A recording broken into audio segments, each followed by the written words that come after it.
Nope, this is fine. Okay, let's see. Yep, that's good. Good. Okay, so then where do I post that? Go to my main YouTube channel on the right.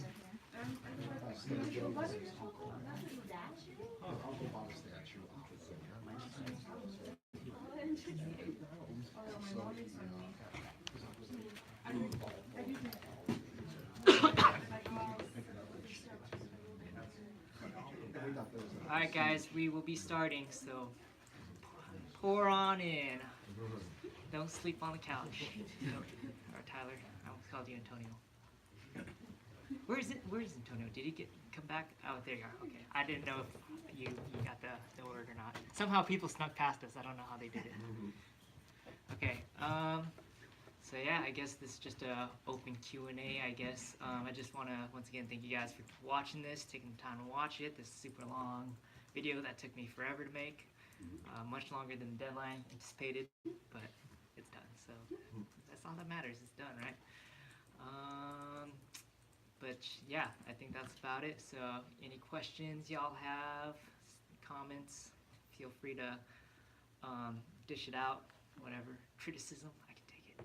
No, I can't. Don't. I'm too fragile for that. I'm too fragile. Don't say anything mean to me, please. All right. Anything? Shoot. I have a question. Like, why Costa Rica and not like somewhere else? What do you think that is? That's a very good question. So the question is, why Costa Rica? Why to shoot at Costa Rica? Something I thought was really interesting. So when I was asked about this project to do Costa Rica, I found that one of the things that was really interesting about Costa Rica is that it is the most economically developed country in the Southern America. So it kind of doesn't really make sense to be going down there to Costa Rica when it's so well developed. They have, I think their education, the medium education level is 10th grade, and ours is 12th grade, so they're only 2 years behind us in terms of median education. Their sanitation levels near perfect like ours. Their infrastructure is near perfect like ours. Internet, almost everyone has access to the internet. Everyone almost has access to public education. I think something that's very quirky about Costa Rica, though, is that prostitution is legal in Costa Rica, in that you can prostitute yourself. It's still illegal to pimp someone or have a brothel or sex rings and stuff like that, but if you yourself wanted to prostitute yourself, then it's totally legal. And according to the CIA checklist, it's on the same category as, think of like places like Thailand or China, things like that, because of that little loophole they have. So they're on CIA's watch list because of that. And so logistically, you would think that by having such a strong infrastructure, it wouldn't be that big of a deal, and that loophole wouldn't be that big of a deal.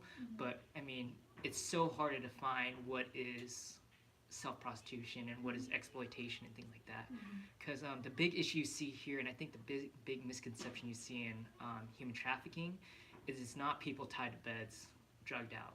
It's not the Taken series.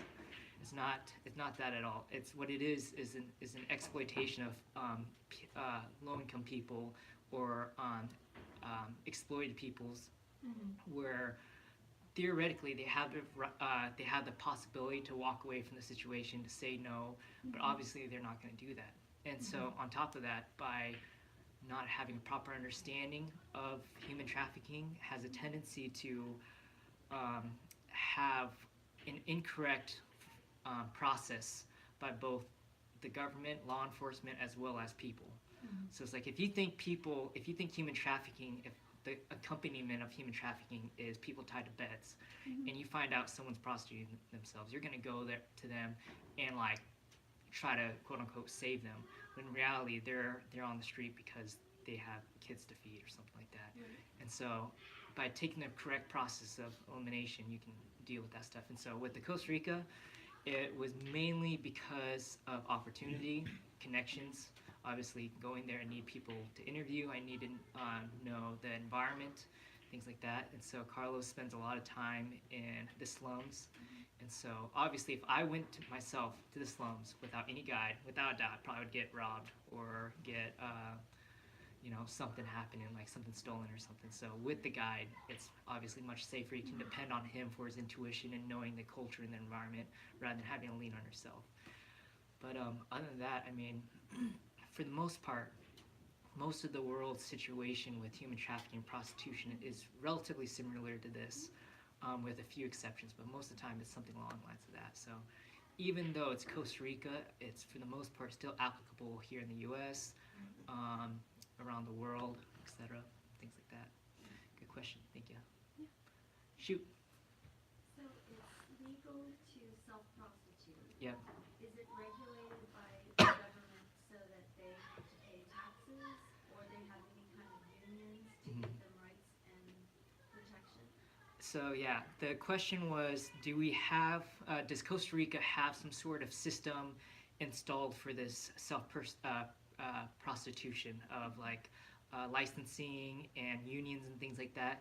And to answer that question, they don't, none at all. And so, kind of like what Yvette was saying, the lady who's still in prostitution right now, she was saying that there is absolutely no infrastructure for that because it's weird. They legalize it, but they also don't want to acknowledge its existence. Where, like, say, Turkey, in Istanbul, you had to have a license to prostitute yourself in order for the government authorities to be able to check up on your livelihood, to make sure that your living conditions are proper and that there's nothing majorly sketchy there. Where in their case, it's mainly just homeless men and women prostituting themselves to make it through the day for the most part. And so that's something that Gretel's working on. She's actually, I think around this time, anyone can request a meeting with the president of Costa Rica, but you get this ticket stub, DMV ticket stub, and it's like a 9-year wait to talk to the president. And so people will like pay off, sell their ticket stubs just to make money. So it's like, oh, you only gotta wait a year, pay me like $5,000 and you'll get this ticket kind of deal. But she's been hanging on to one for like 6 years, I think, and so I think her time is coming up here pretty soon. And they just got a new president, pretty solid from what I understand. He really wants to make a lot of social reforms in the country.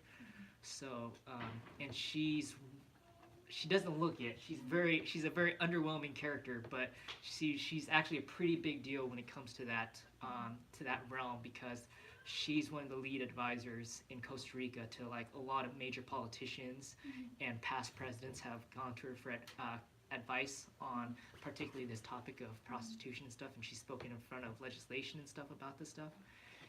And so she's going to present a plan to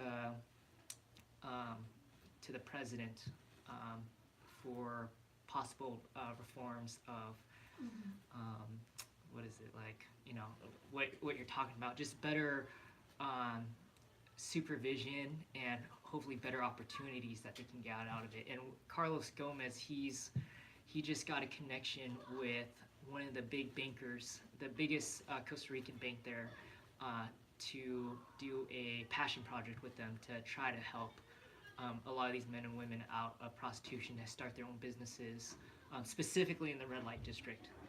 To start their own business in the red light district, because that district crosses, it's really weird. So there's the transportation district, the tourist district, and right smack dab in between is the red light district. And so Carlos's dream is to transform that as a part of the tourist district, to turn that district into more business-oriented stuff, that a lot of these prostitutes and homeless people can start little businesses like coffee shops or souvenir shops, things like that, just to get them off the streets, something very low maintenance, very easy to run, and much better to help stabilize the socioeconomic situation there. Yeah, great question. Thank you. Anything else, guys? But how much time did it take you to complete this project? Jeez Louise. As you estimated? Shoot, way too long. I think at least a minimum, I think I spent at least 2 to 4 hours every single day for the last 6 months. So what is that? Let's try and do the math. 4 times 7 is, what is it? 28 times 3, what is that? 360 hours, times that by 6. Oh, 360 total? Oh, perfect. 360 hours. That's how long it took What me. was the total run length of the film? 30 minutes. That's if it was 2 hours a day. Yeah, yep. Something around there. I would say at a minimum 2 hours, because obviously I think there's like every few Sunday or Saturdays that I wasn't working on this project, as well as Sundays, but most part weekdays after work or when I wasn't working, I was working on this project for at least 8 hours a day. And then on my days I was working, I'd come home, eat, and maybe get 2 hours in with that project before I had to go to bed and work the next day. You come home, eat, and then pump yourself up with like fighting Brandon with the. Oh, yep. I also fight my roommate with my boxing gloves and stuff like that, just to limber things up. How long did you spend in Costa Rica? 2 weeks. So I really had to hustle on just about everything. I mean, Ken can attest right here. Me and him got there a week before the team got there. And so I got up every morning at like 6, maybe even 5, 6 to type up newsletters, to type up, update my social media platforms, and then script out the day till about 8 o'clock. And then 8 o'clock we went out to go shoot till about 7 o'clock-ish. Came back to eat, and then I'd catalog all the videos and prep for tomorrow, catalog ideas and stuff till about 9, 10-ish, right? Something like that. You were busy. Yeah, very busy. So it was quite a long schedule. I think it was like 12 to 14-hour work days every single day when I was there. I think there's only 2 days, and that was because we went to the mountains, and that was awesome. And then we went to the beach, and that was awesome. So I think those were the only 2 days, apart from updating my social media platform and like sending out the newsletters. I think I didn't really have to think about shooting and stuff for those 2 days. So I just, for the most part, relaxed. Or actually, when we went to the beach, I just slept the whole day because I was so tired. But it was still cool. It reminded me of Cancun. It was really nice, super nice. But yeah, thank you. How did it affect you putting all those hours in? What resonated in your heart and in your spirit? Yeah, I think one thing, I was talking with one of my buddies back home about this. He was really wrestling with this, that he was telling me, like, Nolan, I don't think I could ever do the stuff you're doing. And I'm like, let me be honest. Me going there, I don't have any emotional particularness towards these women at all. And I told him the reason why I'm going there is because I know how the Lord views these people, that he sees them made in his own image, that they're worth more than what they're being offered. And so that in of itself, I knew that even if emotions don't lead, you can still lead by action, even when emotions don't lead. That was one thing I was encouraging him, because he was saying he just has a hard time being able to emotionally connect with people sometimes, especially people that he might find difficult to talk to, like homeless people, prostitutes, you name it, whatever your least of these is in your category. And I was telling him, honestly, it just starts with action and faithfulness in the little things. To know, as a Christian, what you're called to be, who you're called to be, what you're called to do as a Christian, to shine a light to the world, to share the gospel, to invite the world into a relationship with God, and to demonstrate that through our character and through our actions, despite the fact we're not emotionally always there. And in fact, I was telling him, I think that's probably the most heroic thing you can do, is to take action when the emotions aren't there. When you're scared and you take action regardless, when you're angry but you forgive regardless, or you move towards reconciliation regardless, when you're apathetic but you are patient regardless, things like that. I think that play a huge factor in a lot of the stuff we do, because something that a teacher had taught me a while back is fueling your actions based off of purely compassion. You'll eventually burn out, because eventually you're going to run into people that you just don't have the compassion for. It's just not there. You just don't feel anything for them. Either you don't care about their situation, or they frustrate you, or they antagonize you, and it's extremely difficult to push forward in that situation. And so I think one of the core things I've taken away from that trip, as well as previous trips, is the need to persevere when the emotions aren't there. And then the second thing, which is probably the most important lesson I've learned from this documentary, is don't document anything you're not willing to get into. If I'm gonna go out there and document about sex workers and stuff like that, I better be ready to actually interact with them, to live with them, to dive into that realm, to experience the awkward and the strange and the taboo with them in that environment, or else I'm just being a social justice warrior, is what it really comes down to, that I can run my mouth about all these ideas but actually have no personal experience of diving into that situation.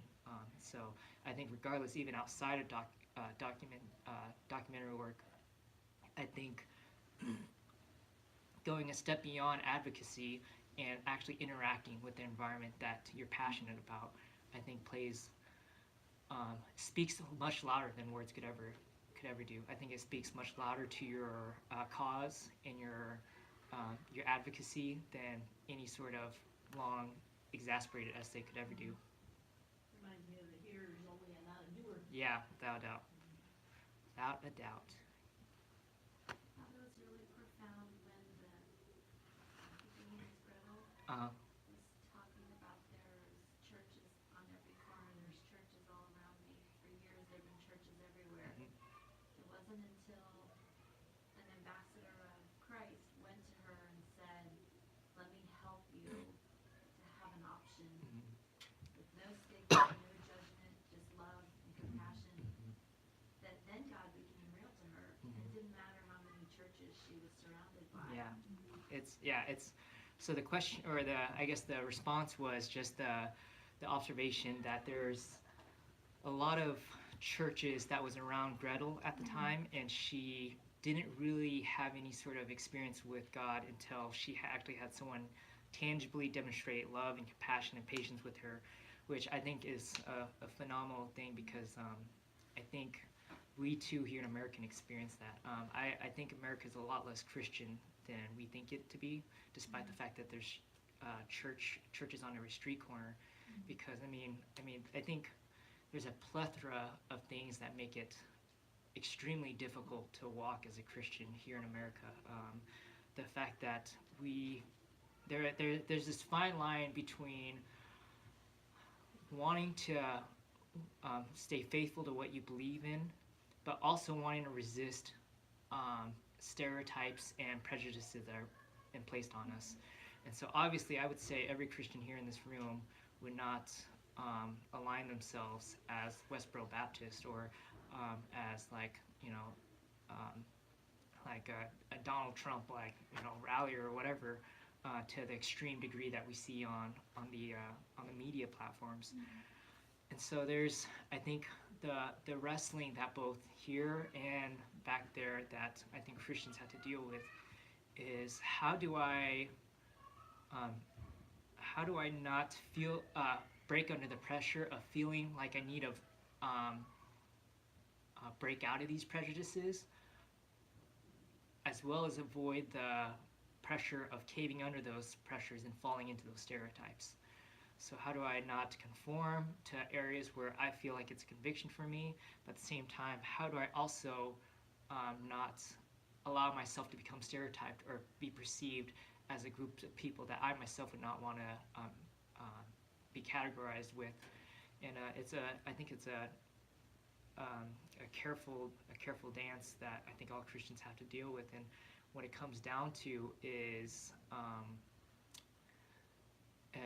I think what it comes down to is your identity in Christ and understanding who you are in God, outside of the perceptions that there's no need for me to present myself as cool in front of people, whether I'm cool or I'm awkward or I'm strange, regardless of my religious beliefs or my political beliefs or whatever. And I think sometimes as Christians, and not just Christians, but all of us really, there's times where you can feel this pressure to need to demonstrate yourself or prove yourself as cool, or that whatever backing or background you come from, to need to prove that that's cool, or that's I guess a fees acceptable or something like that. And I think that something that's really empowered me is just being faithful to who I am and who I see the Lord calling me to be through Scripture, and walking that out to the best of my ability, despite the noise, I guess. But good comment. I like that. That's a good comment. Any other statements? What is your hope, or what do you hope that people would take away from this documentary? So my sister asked, what is the hope that people would take away from this documentary? And I think my biggest hope, originally when I went there, my hope was, have people develop a compassion and empathy towards prostitutes. That was the original thesis I wanted to go there. Then I went there, I realized that was a stupid thesis. So I scratched it. And the reason why was actually because of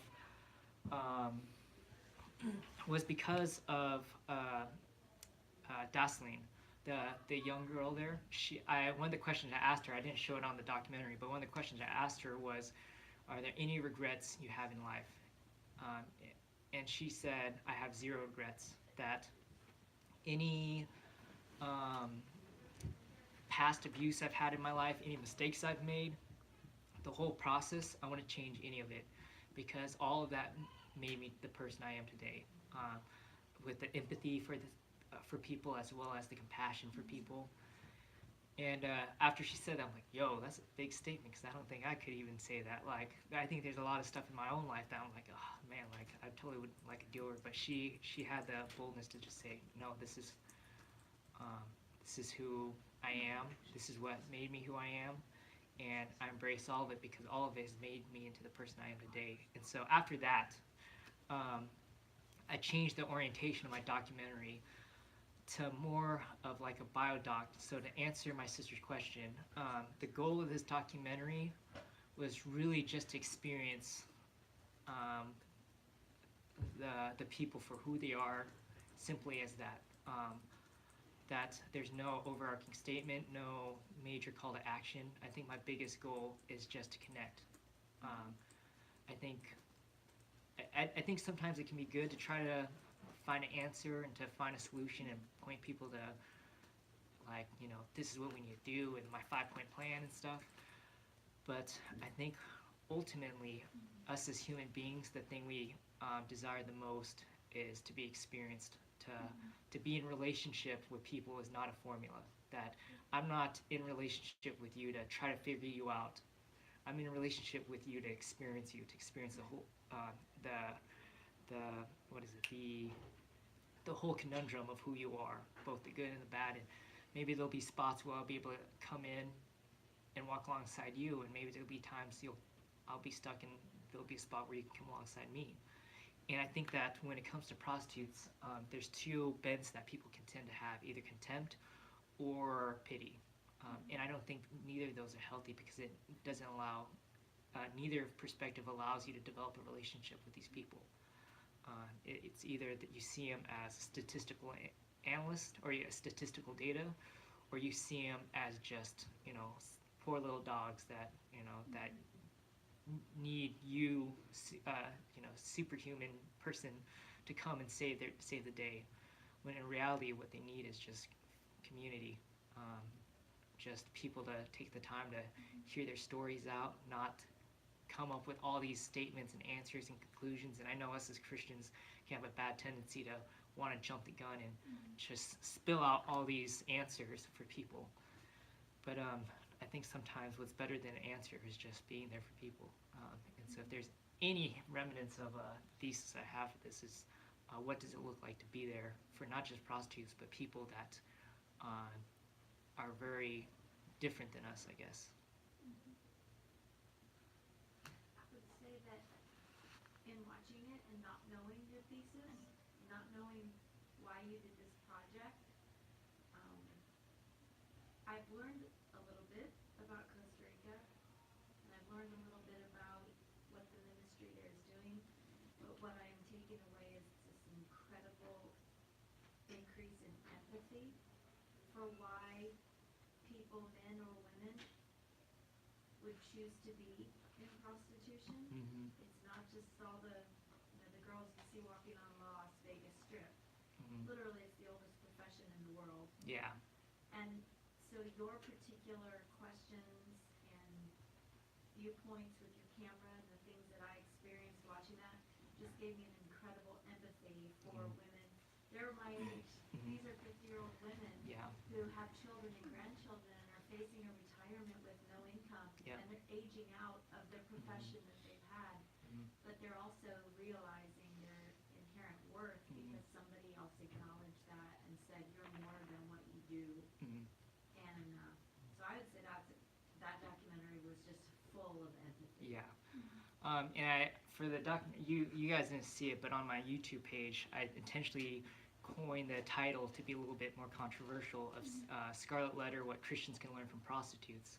Because I wanted to cause a trigger that either people with contempt towards it would click it out of anger, and people who had a high level of empathy to the degree that it almost cripples a potential relationship with these people would click on it, and hopefully kind of bring the balance together on both spectrums with that title. But just to go off with what you're saying, I think one thing that's really powerful that we see in Scripture is in the Old Testament, there's two laws that are intrinsically tied to one another: to take care of the widow and the orphan, and to abolish prostitution. And what a lot of traditional Jewish writings state on that comment is the purpose of those two are intertwined. That God hates prostitution because prostitution stems from not tending to the orphans and widows. And I think in every societal, especially in patriarchal societies, one of the greatest risks is obviously the exploitation of women. Obviously it happens to men. Thailand, it's a much greater, sex trafficking to a much greater degrees dealt with boys than it is women. But regardless, to a big degree, is the exploitation of women who are just down and out for whatever scenario that's going on, of whether an orphan not having anyone to tend to them, so they get exploited at a young age, or a widow, someone who back in those times didn't necessarily have the skill sets to be able to sustain themselves, and the taboo of a widow kind of just hung around, and the fact that one of God's biggest commands is that you need to take care of these people, that this will happen, and when this happens, you need to set aside money for them. It also has a bunch of rules on debt, that you can't hold debt longer than 7 years, I believe, and after 7 years you have to relinquish the debt regardless of the amount they still owe, to prevent them from being exploited, things like that, that you can't debt a fellow Israelite, or you can't put a fellow Israelite in debt because you guys were once slaves too, so don't do that to other people. And when foreigners come, to treat them as welcome them in kindly, foreigners and strangers, because God addresses the Israelites saying, you too were once strangers and foreigners, so treat those with the same degree of respect as you too have experienced this same phenomena. So yeah, shoot. All that information you shared, like all the research and everything that you've done for this, I feel like it should be another 5-minute video where you just explain all that. Like it just like white background.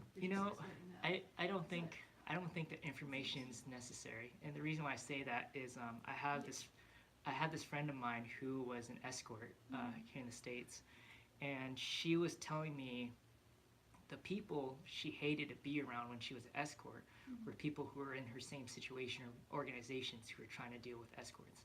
The people she loved being around were those who were totally clueless about her experience, because they really just approached her with this purity and this obliviousness almost to her things that she were doing, where like she was saying, like when she'd meet escorts, when she'd meet ex-prostitutes, she wouldn't really like talking with them because they knew exactly what she was doing, and she didn't like that, I guess, familiarness that they had. But when she had like little old ladies or these nice little girls who'd like, ask if she'd like to have tea sometime, it meant the world to her, because for just a brief moment she could forget she was doing that stuff, And so I think the information's good logistically for the sake of policies and for the sake of strategy and stuff like that, But when it comes down to the brass tacks, I think what it ultimately comes down to is very simple, just like at the end of this video, just a meal,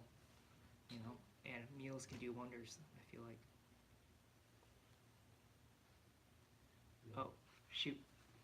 So what's next? Like, what's the next step for you? Documentary making or video production? So yeah, so the question is, what's my next step? And for the most part, I'm taking a furlough for a month because I've been grinding for like the last 3 years. I think for the most part that 2 to 4 hour work schedule, I think I've been doing that for probably like the last about 2 to 3 years straight. So I kind of want a break. So I'll probably take a month off. Red Dead Redemption just came out, so I'll probably play that. I got a lot of anime I need to catch up on, so I'll probably do that for a month. But at the same time, which is kind of ironic, I'm going to go on that furlough, but I'll probably start revamping my social media stuff to keep people updated. But at the time being, I have a couple ideas wrapped around my head, but they're a bit too, I guess, loosey-goosey right now to be able to say anything set in stone, so I'm just going to have to poke holes like I usually do, just jab things and see what happens. That's usually what I do when it comes to any sort of documentary work. I just kind of probe and see if I get anything. If I get something, then I'll follow it, and if I don't, then I don't. That's usually my rule, and it usually works pretty good, I think. And how will this be distributed? Just YouTube. So it's going to be free on YouTube, no charge. If someone charges you, let me know. I'll sue them. Yeah, it'll just be on YouTube. And so I'll probably after this whole deal, I'll probably share the link again so people can see the link and make sure everything's all, in order, I guess. Shoot. Do you know about the book, The Scarlet Letter? Yeah, so the question was, do I know the book, The Scarlet Letter? And I do, because that's the reason why I chose that title. As I was doing research on this, I think some of the things I do that's, I think, a bit unorthodox with my filmmaking process is a lot of the big themes, I don't figure out the big themes till like the end of my project. So I didn't have a name for the title, I didn't have a thesis for the title, I just had an idea of what to probe, an idea of how to assemble the footages together, and just worked off of that and allowed it to build itself, and then I would come up with a dummy idea, test it, see if it works, play around with it, not so much, shoot it down, try another dummy idea, test it, it doesn't work, shoot it down, until I finally reached the conclusion. So yeah, with Scarlet Letter, the thing I really liked about Scarlet Letter's stigma, this element around exposed stigma versus hidden stigma.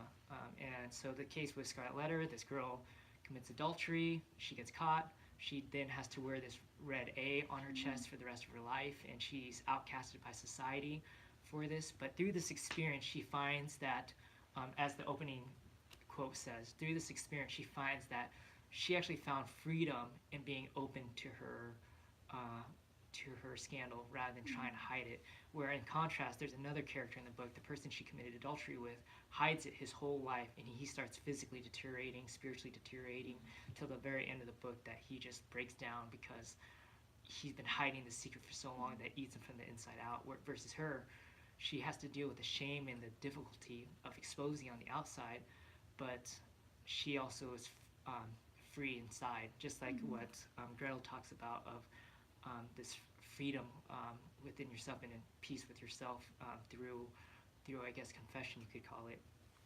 And so yeah, I think with a lot of these women, with most of these prostitutes, I think one thing that's difficult with them is